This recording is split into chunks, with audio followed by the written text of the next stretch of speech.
আসসালামু আলাইকুম। আশা করি সকলেই ভালো আছেন ও অনেক অনেক শুভেচ্ছা দিয়ে শুরু করছি আজকের রেসিপি হলো খুদের চাল দিয়ে ডিম পোলাও। বৃষ্টির দিনে বাড়িতে মাছ মাংস না থাকলে হাতের কাছে থাকা ডিম ও আলু দিয়ে বানিয়ে নিন এই ডিম পোলাও রেসিপি। আর আজকে বৃষ্টি হচ্ছে তাই বানালাম। বৃষ্টির দিনে তো একটু পোলাও বিরিয়ানি নইলে চলে না, আর এখনও বৃষ্টি হচ্ছে তাই ডিম পোলাও বানিয়ে নিলাম। তো চলুন দেখে নেওয়া যাক রেসিপিটি কেমন করে বানাবো। আর এই ডিম পোলাওয়ের রেসিপিটা আমরা গ্রাম বাংলার মানুষেরা খেতে খুবই পছন্দ করি, তাই বানালাম বৃষ্টির দিনে। খুদের চালের ডিম পোলাও রান্নার জন্য আমার এখানে লাগছে, আমি এখানে এক বাটি খুদের চাল নিয়েছি। আর এটা আমাদের বাড়ির সেদ্ধ করা ধানের চাল থেকে খুদ বের করা হয়েছে। তো এক বাটি চাল আমি খুদের চাল এখানে নিয়েছি। আর আমার লাগছে এখানে আমি নিয়েছি একটা বড় সাইজের পেঁয়াজ কুচি, 4টে ডিম আগে থেকে সেদ্ধ করে নিয়েছি, আর 2টো মাঝারি সাইজের আলু কেটে সেদ্ধ করে নিয়েছি। ডিম আর আলু একসঙ্গে আমি সেদ্ধ করে নিয়েছি আগে থেকে। একটা তেজপাতা, এখানে 2টো ছোট ছোট টুকরো দারচিনি, 3টে এলাচ আর 3টে লবঙ্গ নিয়েছি। এখানে 3 চামচের মতো আদা রসুন বাটা। আর এখানে আমার আছে লঙ্কা গুঁড়ো, জিরে গুঁড়ো, হলুদ গুঁড়ো, ধনে গুঁড়ো। এগুলো আমি সব 1.5 চামচ করে নিয়েছি চালের পরিমাণ অনুযায়ী। আর হলুদটা নিয়েছি 1 চামচ। এখানে আছে আমার 2টো মাঝারি সাইজের পেঁয়াজ কুচি বেরেস্তা করার জন্য। আর আমি দেব মিট মশলা। তো রান্নার জন্য আমার আজকে এগুলো লাগছে। এখন রান্নার দিকে যাওয়া যাক। তো প্রথমে আমি এই চালটা ভালোভাবে ধুয়ে পরিষ্কার করে নেব, আর চালটা আমি ভিজতে রাখবো। ডিম আলু ভাজবো, ততক্ষণ আমার চালটা ভিজতে থাকবে। চালটা দেখুন আমি খুব ভালোভাবে পানি পাল্টে পাল্টে ধুয়ে নিয়েছি। আর খুদের চালটা এখন ভিজতে থাকবে, আর আমি এইদিকে ডিম আলু ভেজে নেব ততক্ষণ। এটা এখন সাইডে রেখে দিচ্ছি। আর এই কাঁটা চামচটা দিয়ে আমি ডিমগুলো একটু ছিদ্র করে নেব, যাতে নুন মশলাটা ডিমের ভিতর ঢোকে। আর ডিমটা ভাজার সময় ফোটার ভয়ও থাকবে না, কারণ ডিম ভাজার সময় ফুটে বেশিরভাগই। এইভাবে করে আমি ডিমগুলো ছিদ্র করে নেব।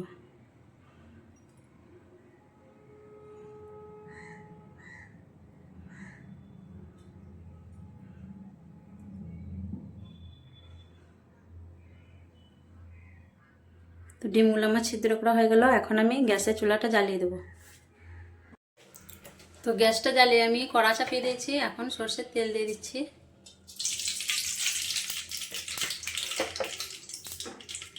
আর তেলটা খুব ভালোভাবে গরম করে নেব।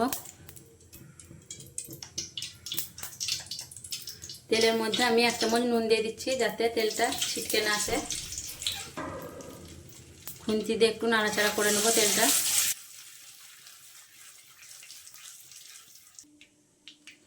প্রথমে আমি পেঁয়াজ বেরেস্তাটা করে নেব।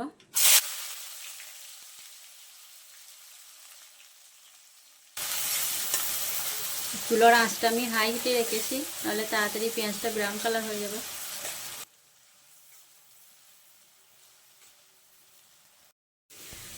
পেঁয়াজ বেরেস্তাটা আমার ব্রাউন কালার করে ভাজা হয়ে গেছে, এখন তুলে নেব। আর গ্যাসের ফ্লেমটা আমি কমিয়ে দিয়েছি।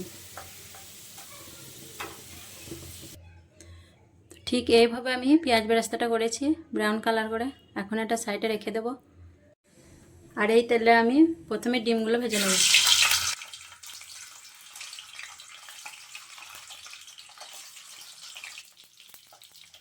তেলের মধ্যে যেহেতু নুন দেওয়া আছে, আমি আর নুন দিচ্ছি না, আর হলুদও দেবো না, সাদা করে ভাজবো ডিমটা। ডিমগুলো ভাজা হয়ে গেছে, এখন আমি তুলে নিচ্ছি। ডিমগুলো খুব বেশি ভাজিনি। এখন আলুগুলো ভেজে নেব।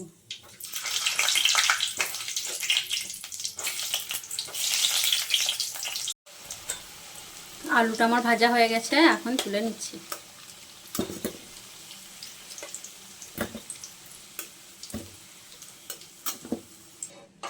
অন্য কড়া একটা চাপিয়ে দিলাম রান্নার জন্য। আর এই আলু ভাজা তেলটাও আমি দিয়ে দিচ্ছি। আরও একটু তেল এর সঙ্গে আমি দিয়ে দিচ্ছি। ব্যাস হয়ে গেল। তেলটা খুব ভালোভাবে গরম করে নেব। তেলটা ভালোভাবে গরম করে নিয়েছি। এখন আমি তেলের মধ্যে গরম মশলা আর তেজপাতাটা দিয়ে দিচ্ছি। একটু নাড়াচাড়া করে নেব। খুব বেশি ভাজবো না, তাহলে গরম মশলার ফ্লেভারটা নষ্ট হয়ে যাবে। আর এখন দিয়ে দিচ্ছি পেঁয়াজ কুচিগুলো।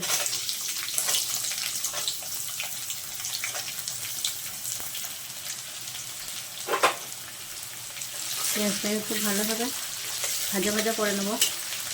পেঁয়াজটা বেশ আমি লাল লাল করে ভেজে নিয়েছি। এখন দিয়ে দিচ্ছি আদা রসুন বাটাটা আর এই মশলাগুলো দিয়ে দিচ্ছি। আর একটু পানি দিয়ে দিচ্ছি যাতে মশলাটা লেগে না যায়। ভালোভাবে আমি মশলাটা কষিয়ে নেব। এই রান্নাটা চাইলে ডালটা ঘি দিয়েও করতে পারেন। আমি সর্ষে তেল দিয়ে করছি, যেহেতু সর্ষে তেলের রান্নাটা খেতে বেশি ভালো লাগে। আর রান্না শেষে আমি গাওয়া ঘি দেবো, তাহলে আরও স্বাদটা খুব ভালো হবে। তো দেখুন মশলাটা থেকে তেল ছেড়ে বেরিয়ে আসছে, আর মশলাটা আমি খুব ভালোভাবে কষিয়ে নিয়েছি। এখন আমি 1 চামচ নুন দিয়ে দিচ্ছি। আর ভিজিয়ে রাখা খুদের চালগুলো দিয়ে দিচ্ছি। মশলার সঙ্গে খুদের চালটা আমি একটু খুব ভালোভাবে নেড়ে চেড়ে কষিয়ে নেব।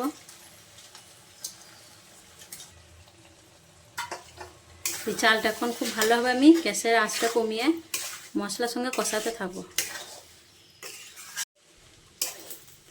খুদের চালটা আমি খুব ভালোভাবে মশলার সঙ্গে কষিয়ে নিয়েছি।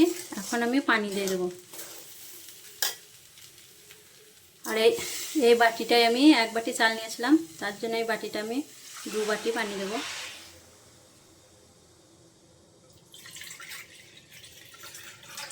পানিটা মেপে দিলে ভাতটা খুব ভালো হবে।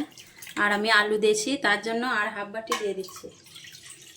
আর অর্ধেক দিয়ে দিলাম, যেহেতু আলুটা পানি টানবে। ভালোভাবে একবার নাড়াচাড়া করে নিলাম। এখন আমি এটা ঢেকে দিয়ে রান্না করব। আর আলু ডিম এখন দিচ্ছি না, চালটা অর্ধেক হয়ে এলে তখন আলু আর ডিম দিয়ে দেবো। এখন আমি গ্যাসের ফ্লেমটা বাড়িয়ে কিছুক্ষণ রান্না করে নেব। তো 6-7 মিনিট পর আমি ফিরে এলাম। ভাতটা এখন ফুটে উঠেছে, আর পানিটাও ঝোলটা কমে গেছে খানিকটা, আর ঝোলটাও খানিকটা কমে গেছে। আর এখন আমি দিয়ে দিচ্ছি 1/2 চামচ মতো মিট মশলা। এখানে চাইলে বিরিয়ানি মশলা ব্যবহার করতে পারেন, কিন্তু আমি করছি না। আমি সাদামাটা ঘরের মশলা দিয়ে রান্নাটা করছি। আর খুবই সহজ একটি রান্না এটা, খেতেও খুব ভালো। গ্রামের মানুষরা এই রান্নাটা খেতে খুবই পছন্দ করে। বাড়িতে মাছ মাংস না থাকলে হাতের কাছে থাকা ডিম কিংবা শুধু আলু দিয়েও এটা করা যায়। আর এখন আমি আলুগুলো দিয়ে দিচ্ছি।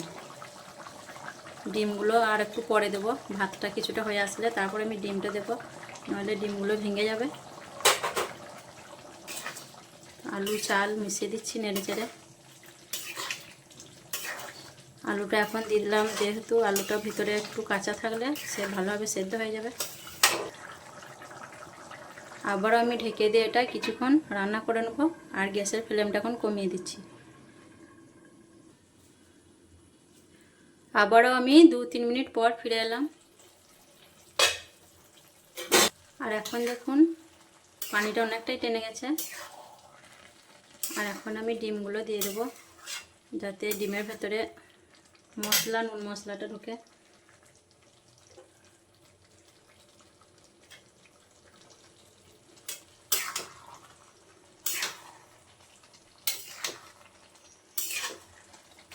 ভাত দিয়ে ডিমগুলো চাপা দিয়ে দিলাম। আর এখন আমি এটা গ্যাস থেকে নামিয়ে নেব। যেহেতু আমি বাড়ির জন্য চুলায় রান্না করি, চুলার আঁচে আমি কড়াইটা বসিয়ে দেবো। এখন আঁচে হলে ভাতটা খুব ভালোভাবে হয়ে যাবে। তো এখন আমি এটা গ্যাস থেকে নামিয়ে নেব। ঢেকে রেখে বেশ কিছুক্ষণ আমি এটা চুলার আঁচে রেখে দেবো। তো আবারও আমি 10-15 মিনিট পর ফিরে এলাম। চুলার আঁচ থেকে নামিয়ে এখন গ্যাসে নিয়ে এসেছি। এখন আমি দেখে নেব। আর ভাতটা আমি এখন দেখে নেব। দেখুন ভাতটা কতটা ঝরঝরে হয়েছে। আর আঁচে যখন চাপানো ছিল তখন আমি মাঝে মধ্যে ভাতটা নাড়াচাড়া করে নিয়েছি আর ডিমগুলো তুলে নিয়েছিলাম।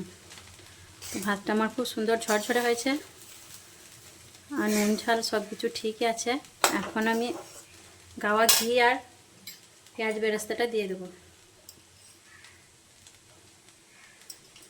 2 চামচ গাওয়া ঘি দিয়ে দিলাম। আর ভেজে রাখা বেরেস্তাটা উপর থেকে ছড়িয়ে দিচ্ছি। আর গ্যাসের আঁচটা আমি লো ফ্লেমে রেখেছি। দিয়েই পেঁয়াজ বেরেস্তা আর ঘি দেওয়ার পর একটু নাড়াচাড়া করে নেব। রান্নাটা মানে আমার হয়ে গেছে, শুধুমাত্র ঘি আর বেরেস্তা দিলাম বলে হালকা আঁচের মধ্যে একটু নাড়াচাড়া করে নেব ভাতটা, তাহলে আমার রেডি হয়ে যাবে। এইভাবে করে আমি পেঁয়াজ বেরেস্তা আর ঘিটা খুন্তি দিয়ে ভাতের মধ্যে নাড়াচাড়া করে মাখিয়ে নিচ্ছি। আর কত সুন্দর একটা সেন্ট আসছে। তোমার মাখানো হয়ে গেল। এখন আমি ভাতটা এক কাছে জড়ো করে দেব। ভাতটা জড়ো করে দিলাম। এখন ঢেকে রেখে এটা আমি 1 মিনিটের মতো লো ফ্লেমে রেখে দেবো, তারপর পরিবেশন করব। তো দেখুন আমার কত সহজে খুদের চাল দিয়ে ডিম পোলাও রান্না হয়ে গেল।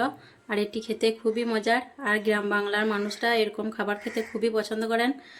আর এইভাবে অবশ্যই বৃষ্টির দিনে একবার বানিয়ে খাবেন। হাতের কাছে বাড়িতে মাছ মাংস না থাকলে হাতের কাছে থাকা ডিম আলু দিয়ে খুদের চাল দিয়ে ডিম পোলাও বানিয়ে নেবেন। খেতে খুবই সুস্বাদু এবং খুবই মজাদার একটি রেসিপি।